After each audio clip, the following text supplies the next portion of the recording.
Eu tenho a impressão que podemos começar, não é, Priscila? Sim, a gravação foi iniciada. Olha, doutor Daci, eu peço desculpas ao senhor, a todas as pessoas que foram convidadas, que não puderam entrar, que tentaram, muitas pessoas escreveram para mim, e a gente não conseguiu, dessa vez, né, fazer a gravação como a gente queria. Mas eu queria agradecer, né, agradecer ao senhor, para mesmo assim, com todas essas dificuldades que a gente está enfrentando, ter se prontificado a conversar conosco, né, com um grupo de pesquisa política e tributação, né, um grupo que está registrado na CAPES, CNPq, desde 2004, faz tempo, né? E ele trabalha exatamente com isso. Eu queria escutar um pouco da sua trajetória, uma trajetória brilhante, né, de vida profissional, né? E fazer a primeira pergunta, que é aquela que eu já lancei anteriormente, né? Impacto social. Então, eu queria que o senhor falasse um pouco sobre a sua trajetória de vida. Não está sendo possível o doutor Darcy abrir a câmera dele.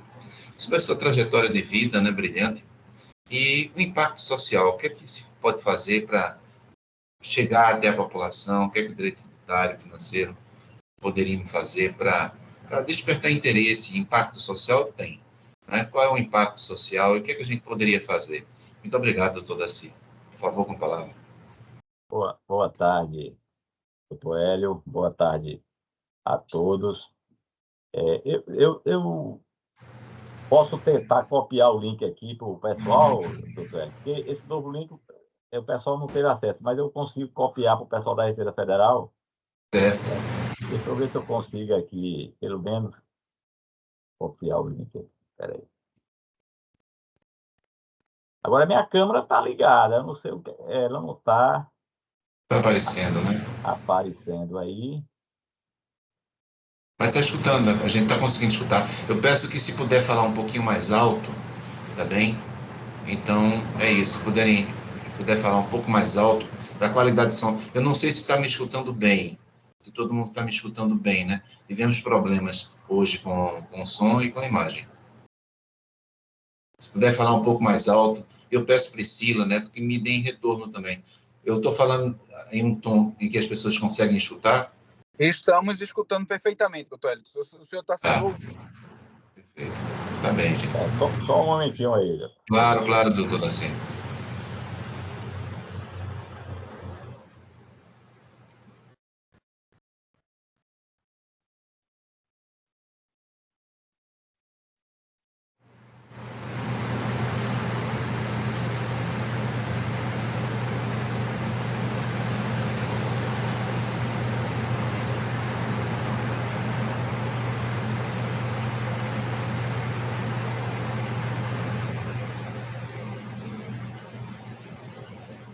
Ok. Bem, minha câmera está ligada.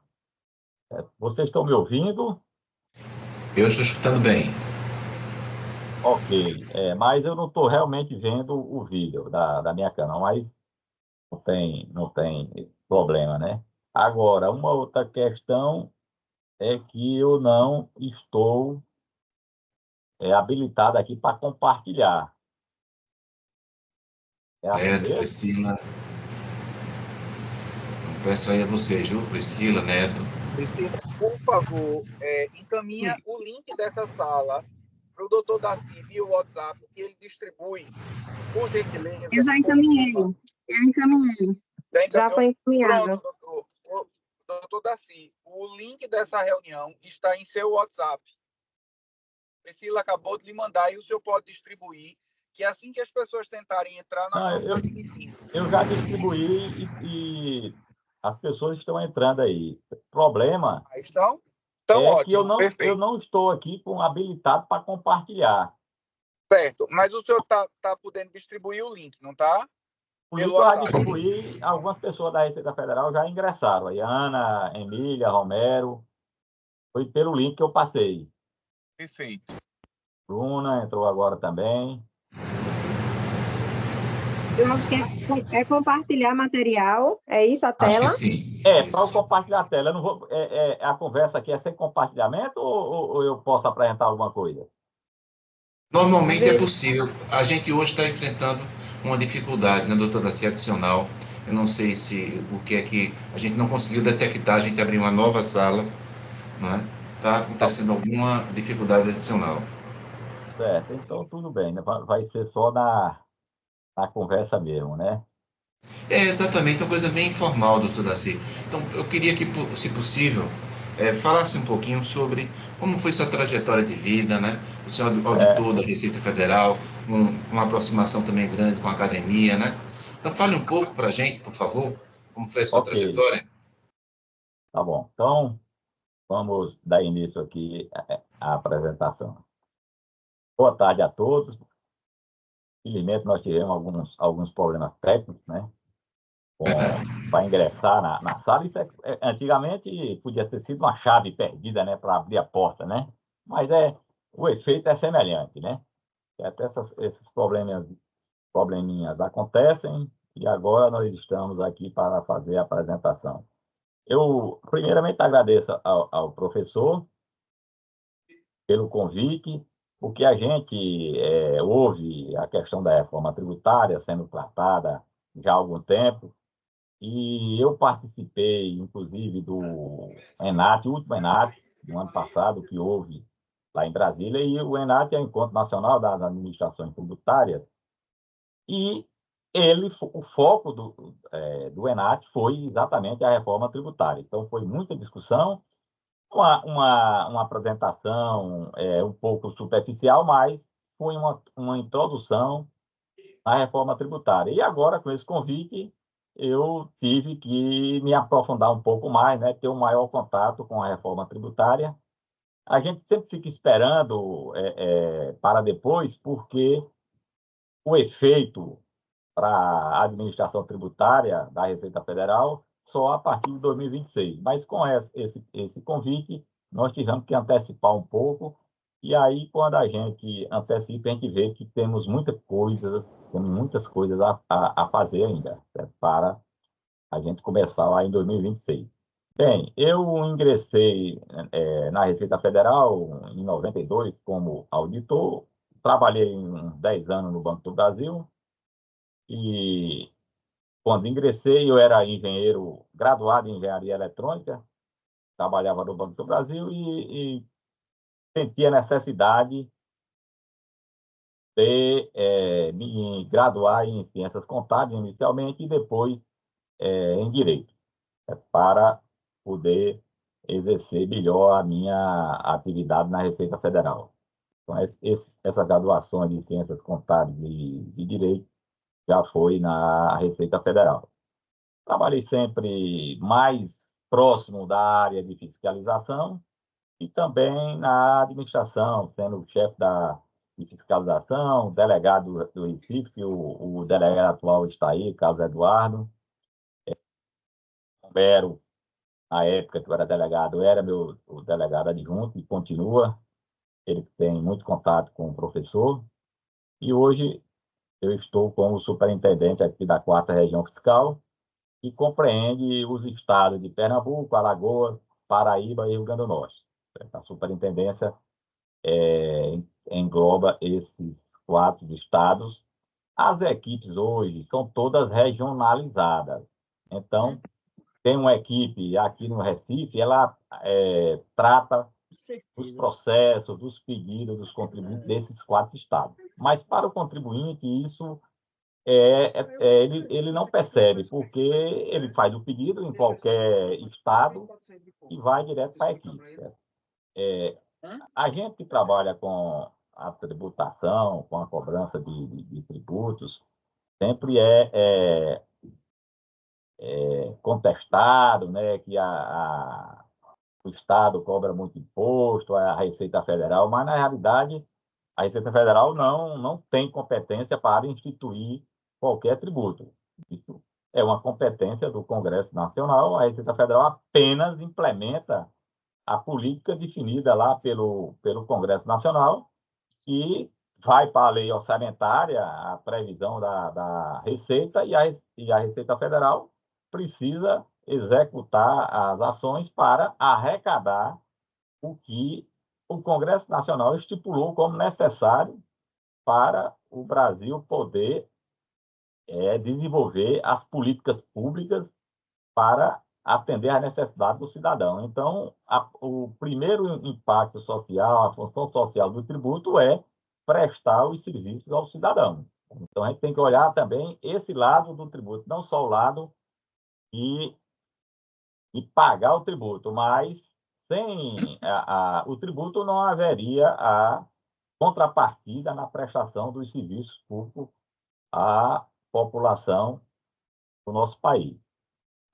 E, aproveitando a oportunidade da palestra, coincidentemente, nós estamos no período da entrega da declaração do imposto de renda e nós temos uma campanha de destinação, tá, do imposto de renda na declaração agora, né? Então, nós podemos doar.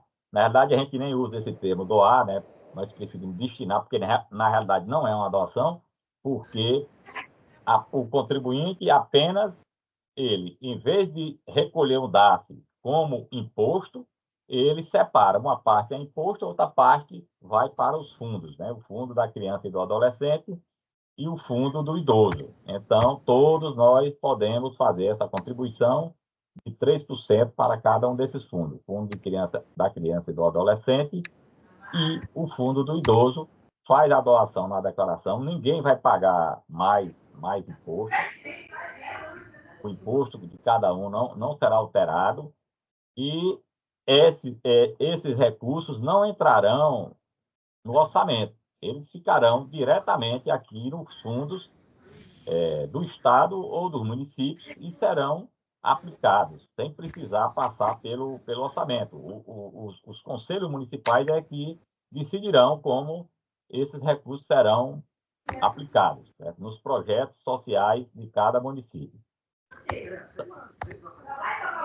Depois eu vou colocar aqui alguns folders nossos dessa campanha do Imposto Solidário. Bem, mais alguma introdução, professor? Eu queria perguntar, professor Daci, está me escutando normal? Estou escutando. Eu queria perguntar o seguinte: houve uma reforma tributária, essa 132, de 20 de dezembro de 2023. Eu tenho notícias de alguns estudos de cálculos de valores que superdanearam, que deram base a essa reforma tributária, que foi uma reforma extensa, não é isso? Então, os números existiram? Tem essa informação? Bem, realmente, essa reforma ela é profunda, apesar de ser reforma apenas da tributação sobre o consumo. Então, a emenda constitucional 132, ela é dirigida apenas à tributação sobre o consumo. Na própria emenda, há uma determinação para o Poder Executivo encaminhar propostas de emenda para a reforma do imposto de renda e para a reforma das contribuições sobre a folha de salário. Então, essas duas reformas estão pendentes ainda. O Poder Executivo tinha o prazo de 90 dias, mas já entrou em acordo com o Congresso, porque disse que não tem condições de fazer esse encaminhamento agora, porque existe a outra parte, que é exatamente fazer as propostas de leis para concretizar, né, e regulamentar a emenda 132. Qual é a IN de restituição aí? Oi? Todos aí, quando você bota, é 2071, é 2000. Gente, eu pediria, se possível, enquanto o doutor Daci estiver falando, que mantivessem os microfones desligados.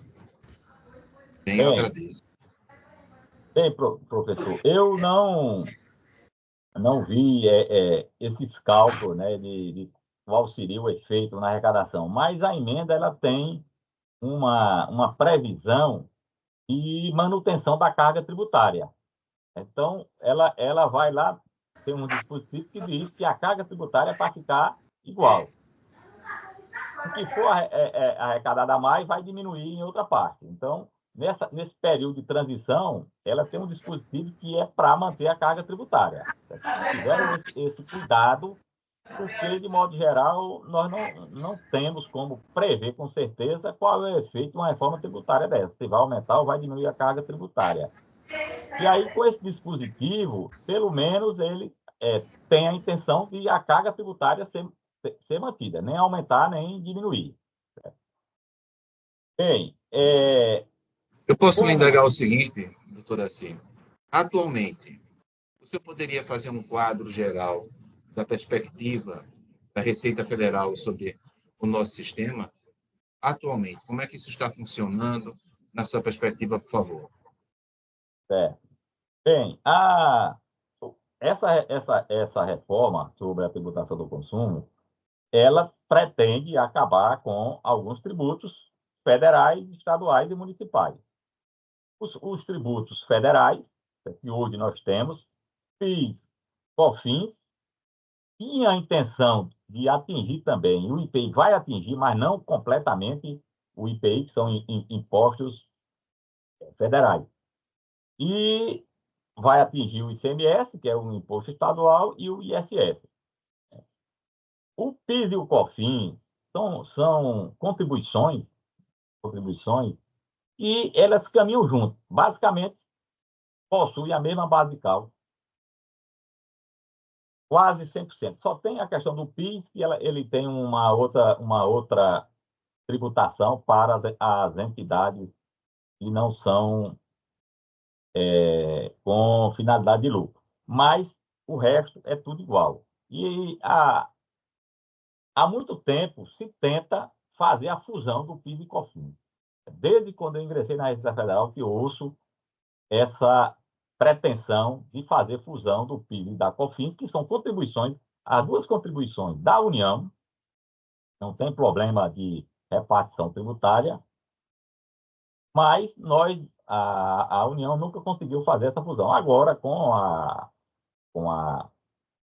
emenda, com a emenda não, com a emenda constitucional, há a previsão de extinção do PIS e da COFINS e a substituição por uma única contribuição, que é a contribuição básica sobre serviço, enquanto que para os estados e os municípios ficará um imposto sobre bens e serviços, mantendo a dualidade, ou seja, o imposto sobre bens e serviços, né, o chamado IBS, ele é exatamente igual à contribuição sobre bens e serviços da União.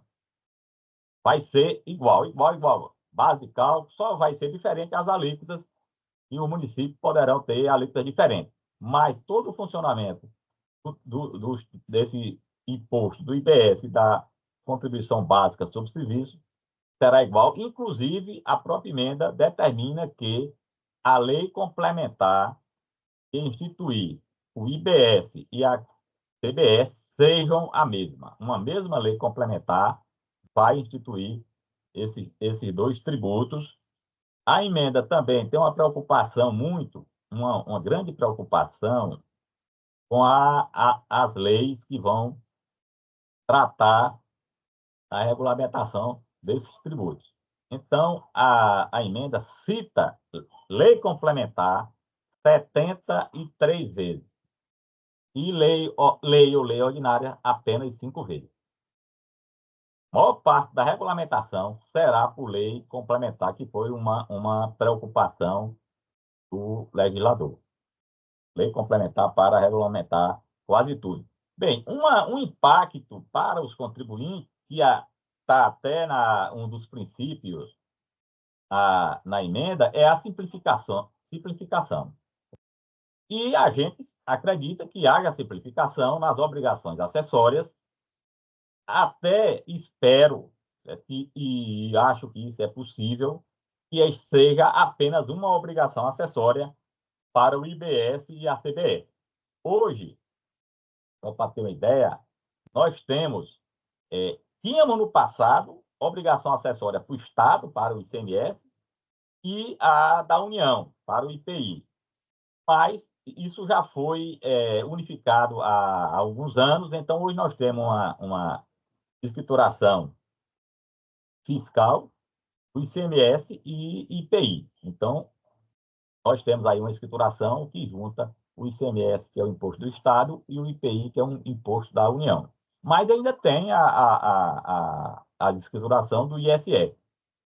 Então, com essa criação do IBS e da CBS, nós acreditamos que seja possível reduzir essas obrigações acessórias para uma única.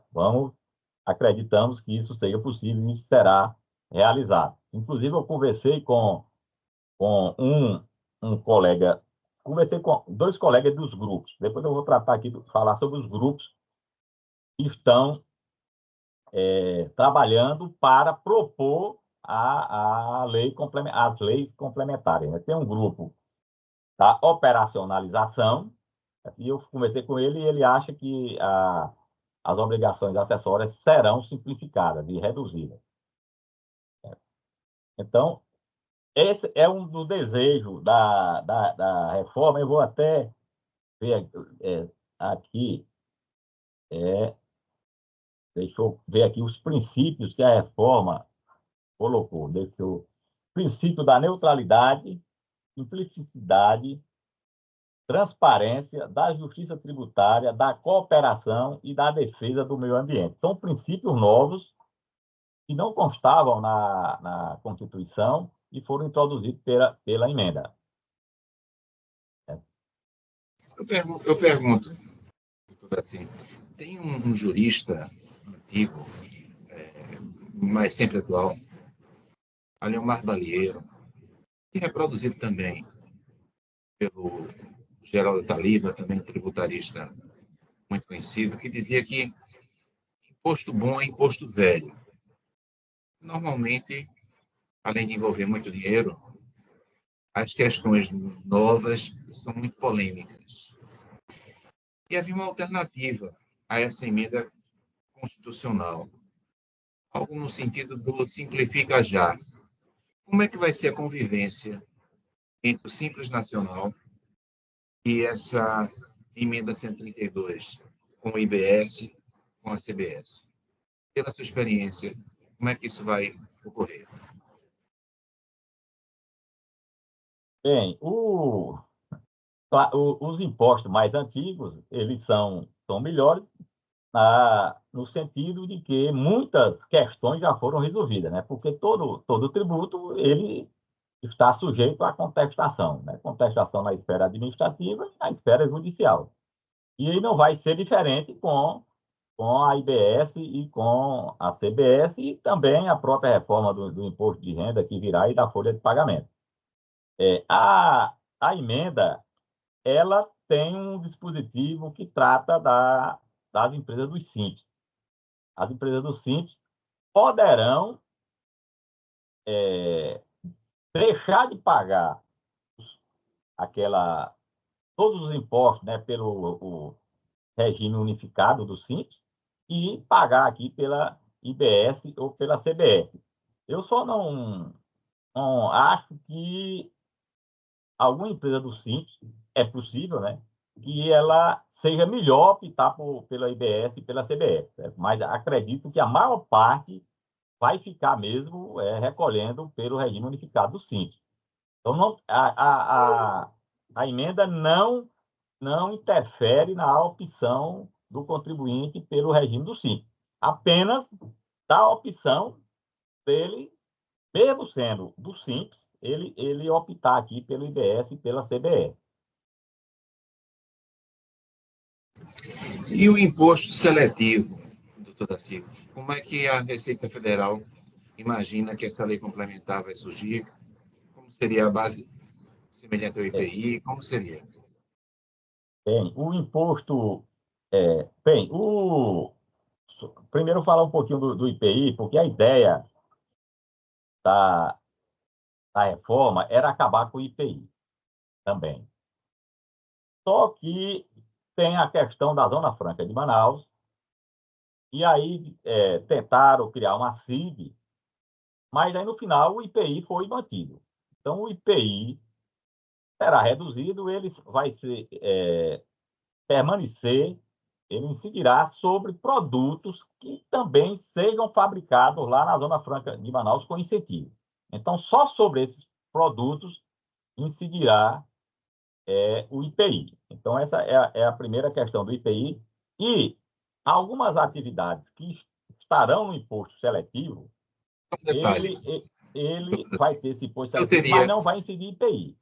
Então, certo? O senhor teria como explicar para a gente, quer dizer, o IPI praticamente deixou de existir, salvo, como o senhor acabou de dizer, para a Zona Franca de Manaus. Por que para isso ocorreu, hein? produtos que sejam fabricados lá na Zona Franca com incentivo. Então, tem um produto fabricado lá com incentivo, produto A, e uma indústria produz esse mesmo produto aqui em Pernambuco, aí haverá o IPI. Ou se esse produto for importado, haverá a incidência do IPI. Essa é a ideia que ele diz que é para proteger a indústria lá da Zona Franca de Manaus. Então, ele foi mantido nessa situação. Agora, tem uma questão. O IPI não incidirá sobre esses produtos do imposto seletivo. O imposto seletivo, ele tem ele é da União, né, da competência da União, é sobre a produção, extração ou importação de bens e serviços prejudiciais à saúde ou ao meio ambiente.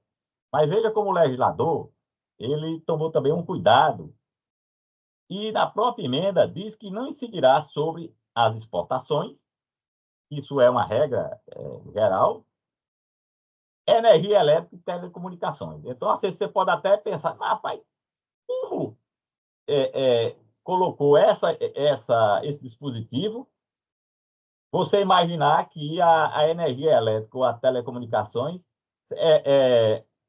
é um serviço ou um bem que é prejudicial à saúde ou ao meio ambiente.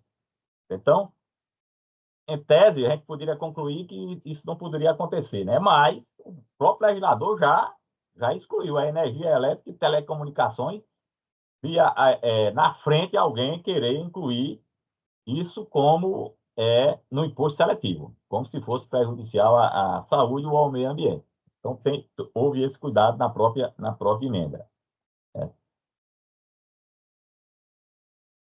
Então, o imposto seletivo ele vai ser praticamente regulamentado, porque nós não temos nada hoje a respeito disso. Nós temos o próprio IPI, que é um imposto seletivo, de acordo com a essencialidade, mas não é um imposto desse jeito aqui do seletivo, que é para incidir sobre bens que são prejudiciais à saúde ou ao meio ambiente. São coisas diferentes, então nós temos uma novidade que nós vamos ter que trabalhar muito para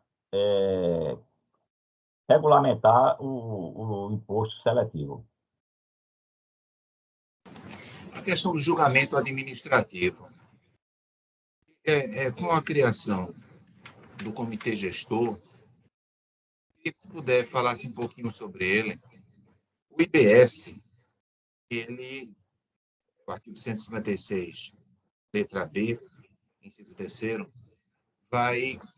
o comitê gestor decidir sobre o contencioso administrativo do IBS. Como o senhor falou, o IBS e a CBS devem ter uma legislação mais ou menos uniforme.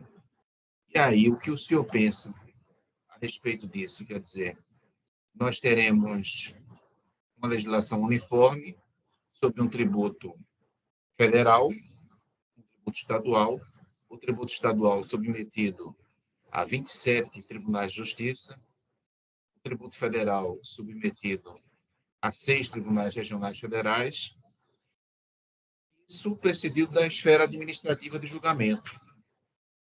Tem muitas instâncias para decidir uma coisa que surgiu de um imposto, de um IVA que não seria nem dual, o mais possível uniforme, IBS, CBS. Pela sua experiência, insisto, o senhor acredita como é que isso vai ficar decantado, hein, doutor Daci? Segurança jurídica.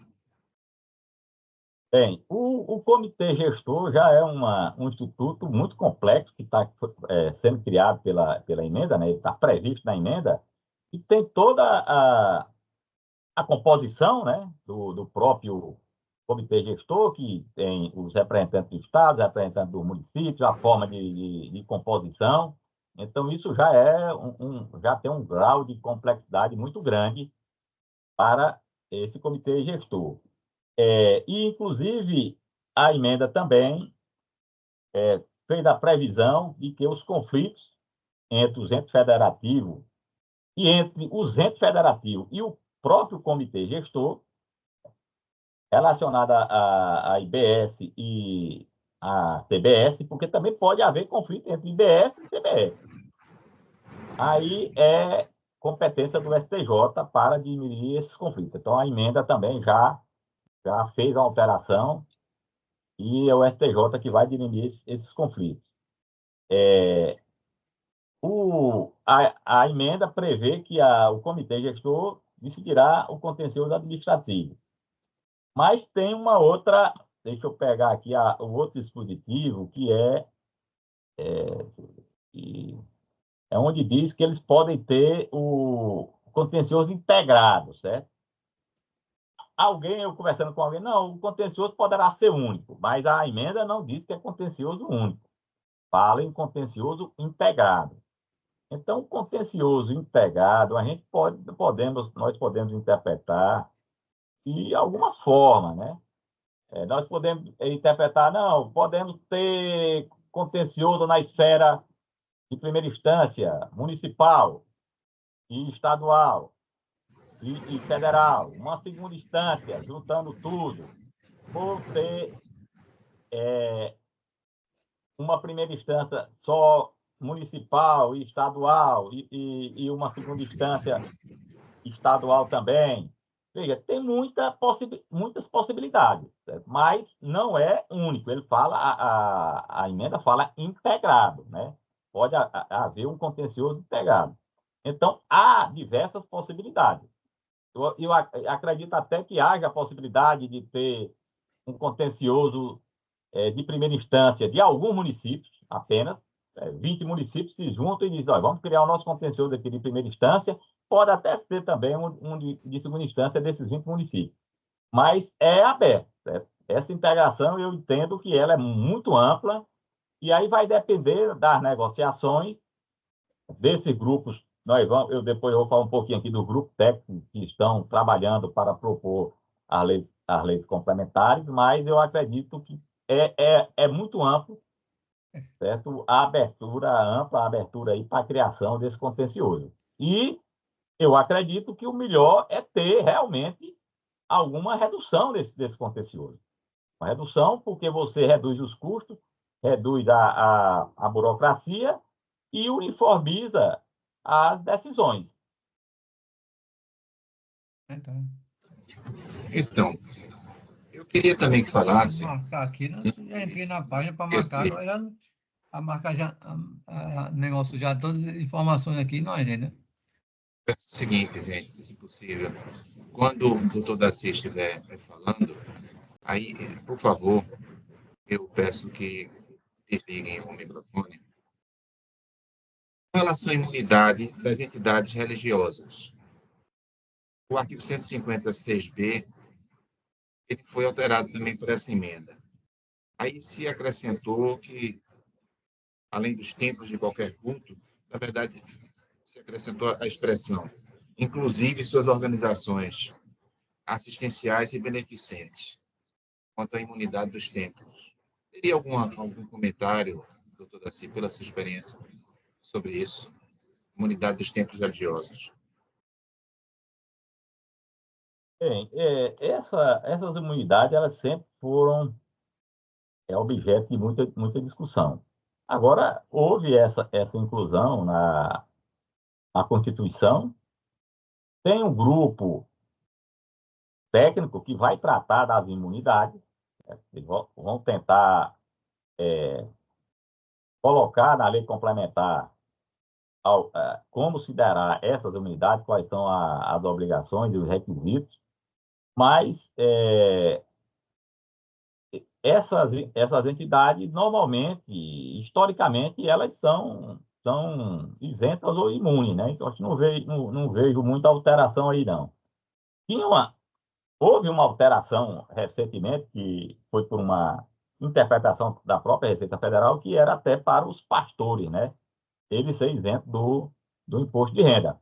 Mas isso a Receita depois revogou esse ato. Mas quanto às instituições religiosas, eu acho que o que foi colocado aí na Constituição apenas manteve o que já era, certo? Uma novidade que foi colocada também, mas também atendendo à jurisprudência, né, foi a questão dos Correios, né? Correio também, e, textualmente agora, está citado lá na Constituição, porque ela também é uma discussão judicial grande e apenas ele a, introduziu na Constituição a jurisprudência. E, doutor Daci, a questão dos grupos que estão se reunindo, debatendo para a elaboração dessas leis complementares. Você poderia falar um pouco sobre isso, por favor? Na realidade, a emenda citou diversas leis complementares. Claro que quando a emenda constitucional fala em lei complementar, não significa que nós vamos ter 73 leis complementares. Algumas leis vão tratar de alguns assuntos, né? Vão unificar alguns assuntos em uma única lei complementar. Mas teve o Ministério da Fazenda editou a portaria 34 de 2024, criando os grupos. Na verdade, há uma comissão de sistematização, um grupo de análise jurídica, que aí é a parte de assessoria jurídica, e tem os grupos técnicos, né? Esses grupos técnicos são os que efetivamente vão trabalhar, vão discutir, vão elaborar a proposta. Claro que eles vão sempre submeter a análise jurídica, certo? Fazer consulta a esse grupo de análise jurídica, mas só para a gente ter uma ideia rápida aqui, são quantos grupos nós temos? Nós temos 16 grupos, não, 15 grupos só na regulamentação e administração do Imposto sobre Bens e Serviços e da ACBE. São 15 grupos, só para tratar da regulamentação e a administração da IBS e da CBE. Tem grupo da imunidade, tem um grupo específico da imunidade. Eu conversei também com um representante desse grupo e a impressão dele é que esse grupo é tranquilo, certo? Porque neste momento aqui, esse grupo, a participação dele, os componentes do grupo são todos do Poder Executivo. Não tem ainda aqui, vamos dizer, o outro lado, né? Que são os representantes do povo, né? Os congressistas, e nem os contribuintes se pronunciando que isso vai acontecer lá no Congresso Nacional. Por enquanto, esses membros todos são das administrações tributárias, né? E das procuradorias. E aí, na questão imunidade,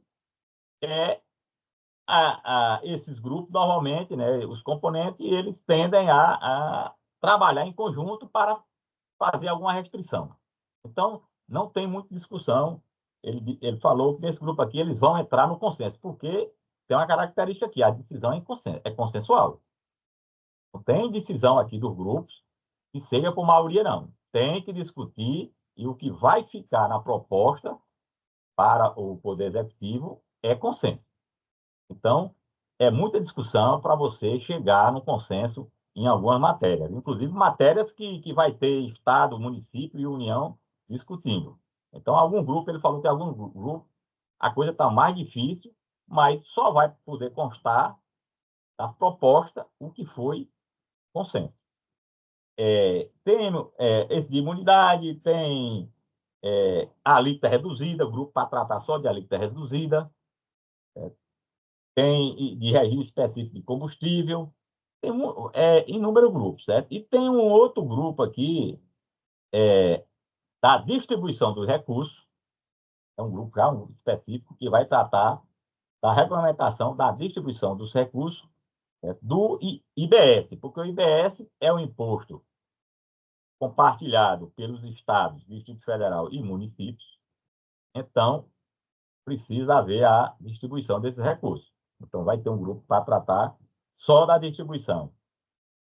E tem um grupo para tratar da regulamentação do Fundo de Sustentabilidade e Diversificação do Estado do Amazonas, certo? E outro lá da Amazônia Ocidental. E tem um grupo só para tratar da regulamentação do Comitê Gestor. Esse Comitê Gestor é um órgão de grande importância nessa reforma da emenda 132. É um órgão que vai ter muito poder, certo? Integrado por membros dos estados e dos municípios, então ele vai ter um grupo só para tratar da regulamentação do comitê gestor. E tem um outro grupo para tratar só do imposto seletivo. É o imposto sobre os bens e serviços prejudiciais à saúde e ao meio ambiente.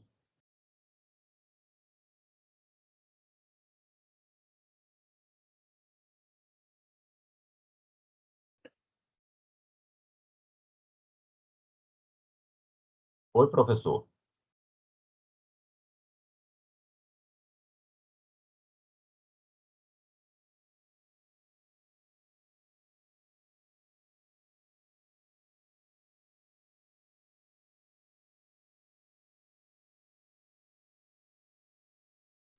Doutor Hélio, seu microfone está desligado.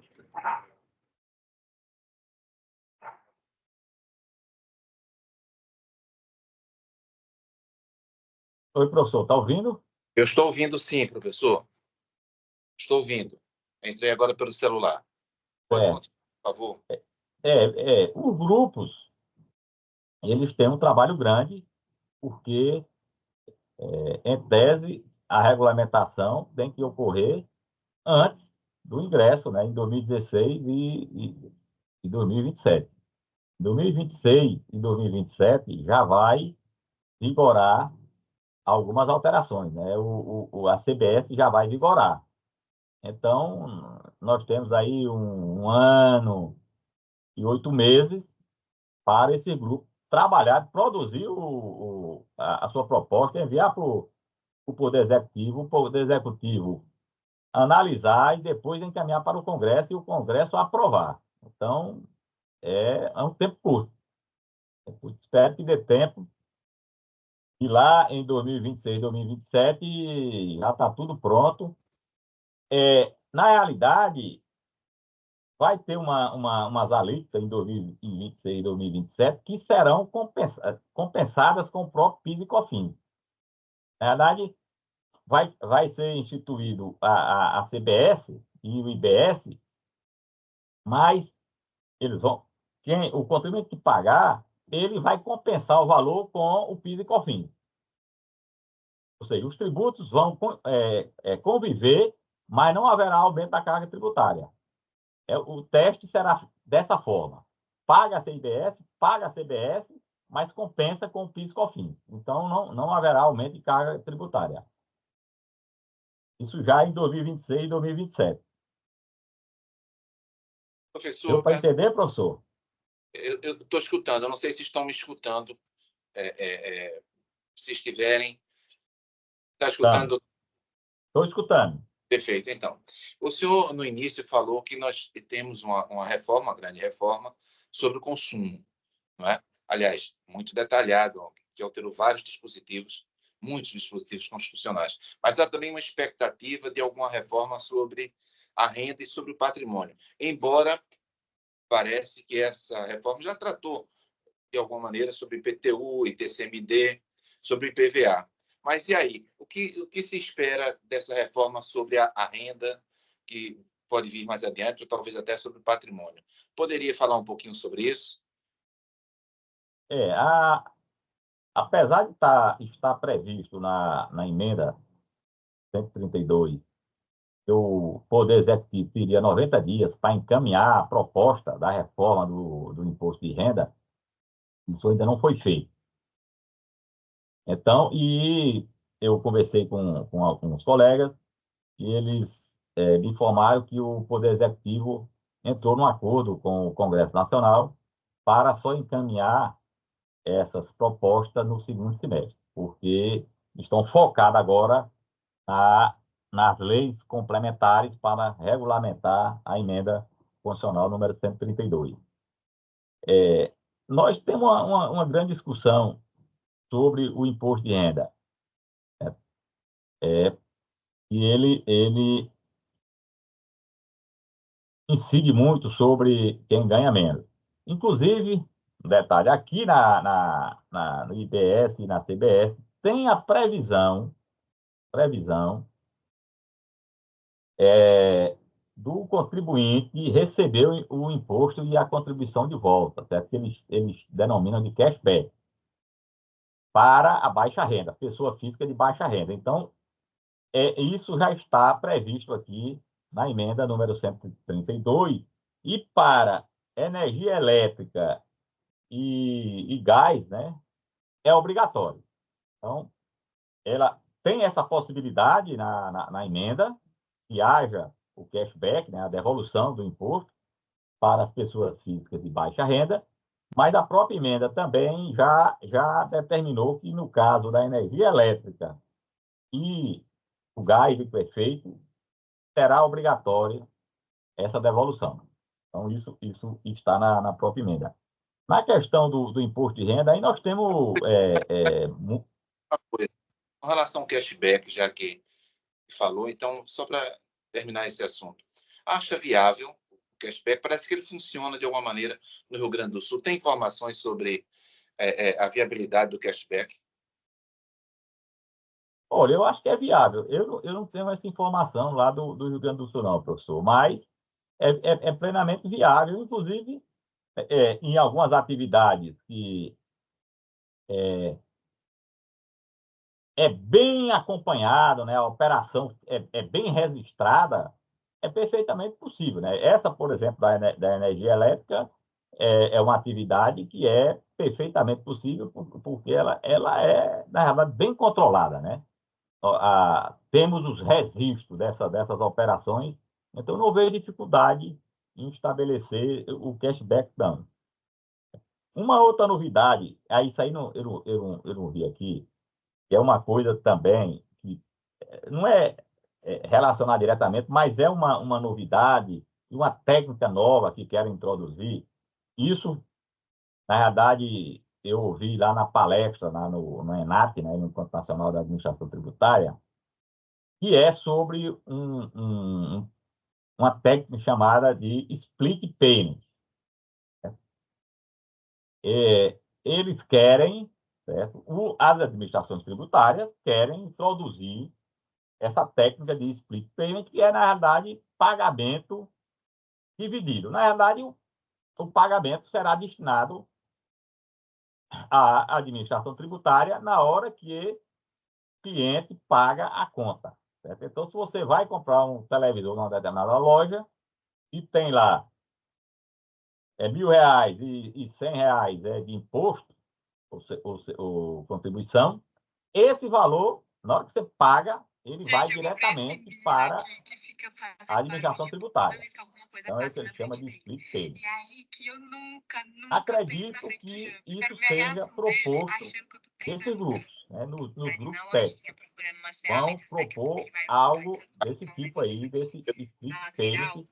E aí... Alguém tá na frente para ele poder fazer o barulhinho, sabe? Esse é a Renata. E aí, professor, eu fiz uma experiência... Só para não misturar os sons. Perfeito, por favor. E esse split payment, eu fui lá em Brasília, junto ao Mané Garrincha, ao estádio Mané Garrincha, tem lá o Mané Mercado. E são várias lojas, vários bares, restaurantes, e todo tipo. E você pede, senta numa mesa lá, pede a qualquer garçom de qualquer restaurante. Isso aqui tem o Mercado da Torre, não é dessa forma, mas são vários restaurantes. Mas lá você pede a qualquer garçom. E na hora que você vai pagar a conta, você paga uma conta única. Você paga a conta e eles lá internamente é que fazem o acerto.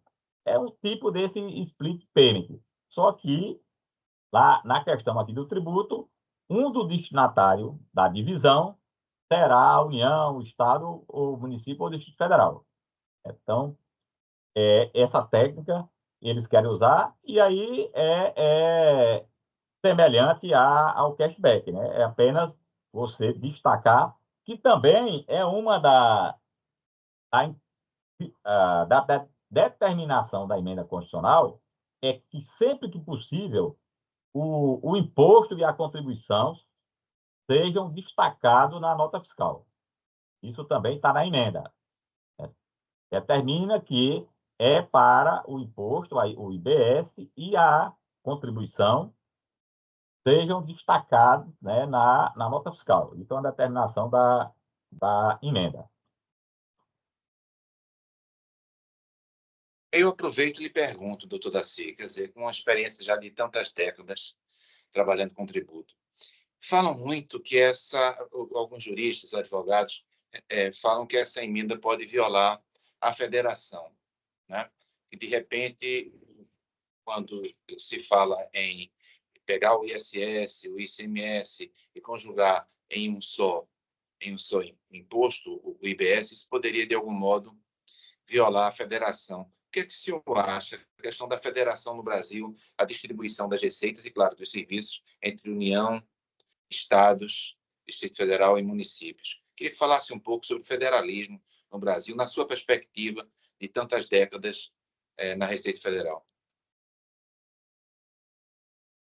Bem, eu acredito que o dispositivo da emenda, alguns deles serão objeto de contestação. Inclusive, houve alguns dispositivos que foram alterados pela Câmara ou suprimidos, né? Então, o processo legislativo já pode sofrer aí um ataque, porque houve realmente alteração do que chegou à Câmara vindo lá do Senado.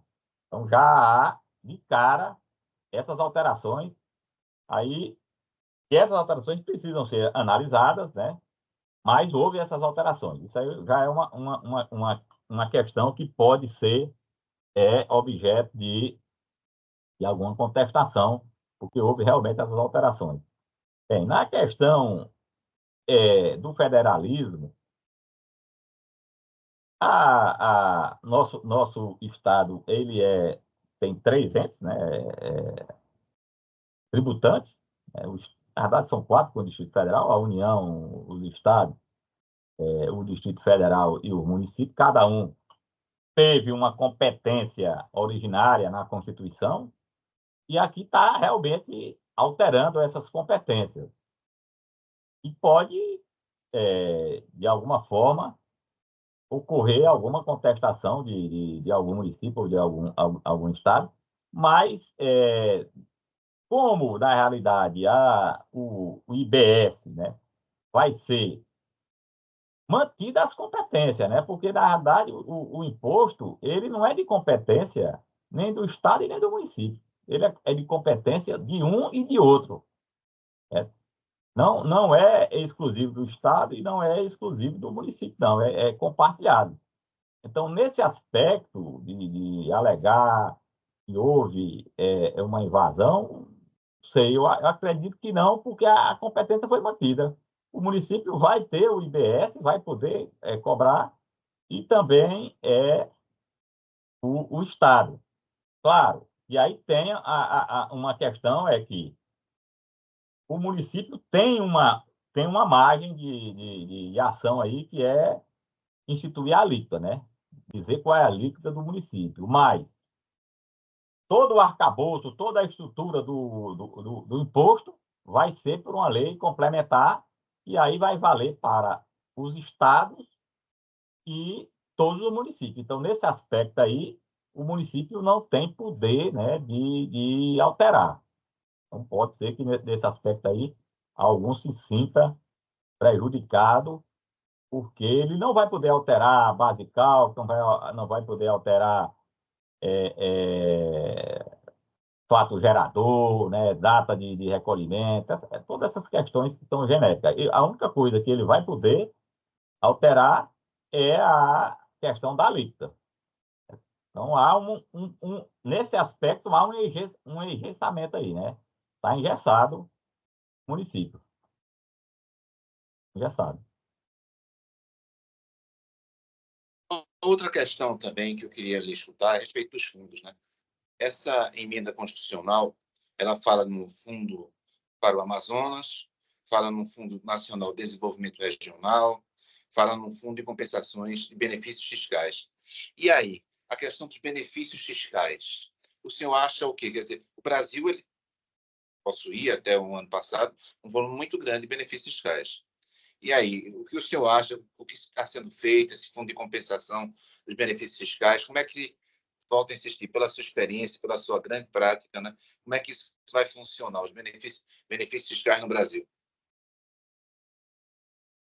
Bem, professor, a emenda trata dos benefícios fiscais, eu até falei aqui sobre o da Amazônia do Amazonas e da Amazônia Ocidental, da Zona Franca. Eu não adentrei muito, né, nessa questão do benefício.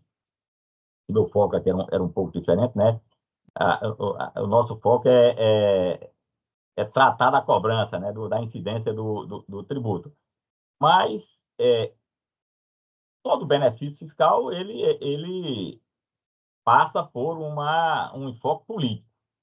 Então, é uma discussão política e o Congresso Nacional adota, né, determinado benefício e a gente vê, historicamente, que há os benefícios e dificilmente eles deixarão de existir. Agora, a questão é da escolha do benefício, né? Espero que o benefício seja dirigido realmente para quem precise e para as áreas que precisam ser desenvolvidas. Nós temos algumas áreas que realmente precisam ser desenvolvidas e um benefício pode desenvolver essa área, né? Por exemplo, nós temos aqui agora a energia solar, certo? E o Brasil tem muito potencial da energia solar, né, da energia eólica, e são áreas que podem ser desenvolvidas com algum tipo de benefício. E é claro que esse benefício ele tem que ser concedido, mas visando benefício de uma população maior, né, e não só apenas das empresas, né, do empresário. O beneficiário final daquele incentivo tem que ser a população. É muito difícil a gente perceber isso, mas o beneficiário final de qualquer incentivo desse tem que ser a população. Então, por exemplo, o 225, parágrafo 1º, não, inciso 8º, fala em manter regime fiscal favorecido para biocombustíveis, né? Uma tributação inferior àquela sobre os combustíveis fósseis. Eu não tenho esses números, o senhor provavelmente dispõe de números muito mais efetivos do que os poucos que eu tenho. E aí, esse tratamento favorecido para o biocombustível em detrimento do combustível fóssil. Não é? Como é que o senhor teria esses números? Como é que a Petrobras, por exemplo, atualmente, ela constitui um grande, digamos assim, um grande ente para efeito de recolhimento de tributos? Como é que isso vem funcionando, hein, doutora Cíntia? Professor, sobre o número da biocombustível, eu não tenho número. Nós podemos procurar levantar esse número para depois passar para o senhor, mas no momento nós não temos o número. Claro, esse incentivo do bio, né, na verdade, na tentativa de reduzir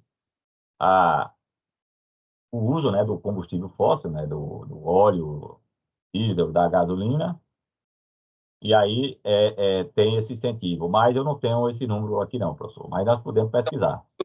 Orientar aqui no grupo, assim, qual seria, pode fazer a sugestão, por favor. Nosso grupo de pesquisa, ele trabalha também com dados jurídicos, mas também com dados econômicos. Então, teria algum site, algum link, algum endereço específico que nos permitiria pesquisar esses números melhor? É possível que, quando a gente quisesse buscar números mais reais, online, da Receita, teria alguma recomendação específica dentro do site geral? Olha, a Receita tem o CETAD, né, que é um centro de estudo, e que publica a nossa carga tributária, a nossa arrecadação. Eu queria examinar no site do CETAD para ver se tem algo, mas lá tem diversos estudos, sobre a carga tributária, sobre os tributos. Eu sugiro que quem estiver interessado que consulte o CETAD, né? CETAD, que é da Receita Federal e faz todos esses estudos dos impactos da carga tributária. Olha, Adriano já está colocando aí, né, Adriano? Boa tarde, Daci. Esse é um link do site da própria Receita, tá? Está em acesso a informações, dados abertos, tem diversas informações sobre benefícios fiscais, empresas habilitadas, incentivo, renúncia, imunidade tributária, etc, etc. Então, talvez ajude aí o professor. Muito obrigado. Muito obrigado, Adriano. Eu pergunto mais o seguinte, quer dizer, com relação ao patrimônio, a mudança de tributação sobre patrimônio, teria algo a dizer, professor? Quer dizer, parece que isso tudo vai ficar para um segundo momento, primeiro momento, a análise das leis complementares, né? Que talvez seja uma tarefa já muito grande, né? Não é, doutor Daci? Exato. Na verdade, a emenda alterou pouca coisa lá sobre o TCMD, né? Fez alguma alteração, e sobre o IOF também. Mas foi coisa muito, muito pouca. Vai ficar realmente para ser tratado nas leis complementares. Eu quero agradecer, doutor Daci, eu sei que não foi fácil, hoje nós tivemos dificuldades assim adicionais, né, de som, de imagem, não foi possível abrir, né, a câmera do doutor Daci, mas eu quero agradecer muito a todos vocês, né, o grupo de pesquisa, como eu falei no início, ele precisa muito de ter esses contatos, a questão do impacto social, a aproximação da universidade com as instituições, né, então eu vi que estava aqui o doutor Bruno da OAB, aqui o pessoal da Receita Federal, então isso é muito importante para o grupo, porque a pesquisa no Brasil, ela cada vez mais precisa ter o lado acadêmico, mas integrado ao lado prático, e, portanto, está sendo muito útil essa conversa aí com vocês, com o doutor Daci. E aí, doutor Daci, teria mais alguma coisa assim significativa sobre o tema que acredita que poderia fornecer como dado para o nosso grupo de pesquisa? Né? Algo mais a acrescentar que considere relevante pela sua enorme experiência, todos vocês, né? Teria algo a acrescentar, doutor Daci? Bem, eu só acrescento que realmente há muito trabalho a ser feito e que nós vamos conviver com esses tributos que serão extintos, né? ICMS, PIS, COFINS, nós vamos conviver ainda durante algum tempo. Eu, quando ingressei na Receita, há mais de 30 anos, um tributo tinha sido extinto, né? Aquela contribuição sobre açúcar e álcool, e foi extinto também o FINS Social e o PIS, do decreto 2445 e 2449. E nós passamos mais de 20 anos trabalhando. Ainda há alguns processos que se referem a FINS Social e a esse PIS. Claro que agora nós temos uma situação bem diversa. Eu não acredito que vá durar todos esses anos, mas porque, primeiro, no caso da União, na época, não tinha nem a compensação eletrônica. Então, isso foi uma mudança muito boa para a questão dos créditos dos contribuintes, e também a tecnologia hoje é muito mais avançada. A própria emenda também, ela trata do uso dos créditos, porque, veja, o ICMS vai acabar, tudo bem, mas alguns contribuintes, eles vão ter saldo de crédito do ICMS. A emenda trata dessas compensações, desses saldos. Seria, assim, estranho você acabar com o tributo antigo, né? Criar um novo, e quem tinha o crédito simplesmente vai perder. Não, esse crédito ele será utilizado. Mas nós vamos conviver ainda com esses tributos durante algum tempo no futuro. Então, a minha experiência é essa que nós vamos conviver, certo? E é isso. Quero agradecer mais uma vez ao Dr. Daci, a todos que aqui estão, né? Enfim, não foi fácil, né? A gente desenvolver hoje, o som não está legal, mudamos da sala. Mas, enfim, eu acho que gravamos, né? Esse evento. Vou mais adiante distribuir, entregar para vocês. Eu pretendo também distribuir com alguns professores, né? Na África, na Europa, nos Estados Unidos, porque eu creio que o direito tributário é muito, claro, regional, nacionalmente, mas a experiência do IVA, por exemplo, não é uma experiência autóctone, né? Quer dizer, é uma experiência que existe, né? Fora do Brasil, cerca de 170 países, né? Em alguns países funciona, em outros países não funciona tão bem, talvez pelos aspectos históricos. É isso, doutora. Seria estar otimista com relação, considerando toda a história que existe o IVA, né? Há países em que ele funciona bem, há países em que ele não funciona. Nós optamos pela CBS, pelo IBS. Está otimista com relação a essa reforma tributária, ou seja, que ela vá se realizar aos poucos, de uma maneira tranquila, serena, sem prejuízos, nem no sentido de aumentar despesas para o contribuinte, mas também não no sentido de faltar recursos para a realização de serviços públicos. E aí, qual é o sentimento que se vem entre vocês, auditores, vem se desenvolvendo? Ou seja, está no ritmo certo? Eu acredito que sim, professor, porque era uma demanda, né, da sociedade que houvesse alguma mudança, né, alguma reforma. Eu, particularmente, não prefiro os tributos eles, por dentro. A emenda também trata disso. Ela acaba com os tributos por dentro. Por exemplo, o ICMS.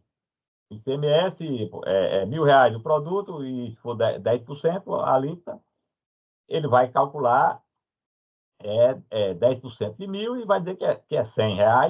Certo? A mercadoria é 1.000 e o tributo é 100. Eu prefiro esse cálculo. Lá nos Estados Unidos, né, o imposto é por fora. Certo? Você chega no estabelecimento e vai comprar o produto e ele calcula o imposto e é por fora. Mas aí nós temos um problema. Está lá na prateleira, né? Está lá na etiqueta dizendo que o produto é R$ 100. Quando você vai pagar, não é 100, é 110, é 10. Então, vê, não tem nada que só traga vantagem. Eu prefiro esse nosso método aqui, que é por dentro, o de hoje, porque eu já sei qual é o valor do produto. Lá não, é diferente, a gente não sabe qual é o valor do produto, o imposto é por fora, certo? E alguns preferem esse método. Como eu falei, eu prefiro o daqui. Mas havia uma demanda da sociedade por alteração e acredito também que tudo precisa ser alterado ao longo do tempo. Então, a reforma ela vai ser consolidada aí para frente, não vai ser tão rápida essa consolidação, mas eu acredito que haverá ajustes, mas espero que sejam para melhores, para a gente ter um ambiente, tanto para as pessoas físicas como para as empresas, um ambiente melhor e o país possa ter um melhor desenvolvimento, também com o uso da tributação e que a tributação não seja um empecilho para o desenvolvimento das empresas, né, das atividades econômicas, e, enfim, o desenvolvimento do país. Bem, mais uma vez eu reitero meu agradecimento, né, por ter a possibilidade de conversar, né, com pessoas que eu sei que são muito tarefadas, doutor Daci, todos vocês muito atarefados. Então, para mim, foi uma satisfação. Fico muito grato por ter sido atendido por vocês. Eu creio que o grupo de pesquisa vai ganhar muito, né, com essas reflexões. Vamos estudar essa entrevista seguramente. Muito obrigado. Muito obrigado, doutor Daci. Muito obrigado a todos.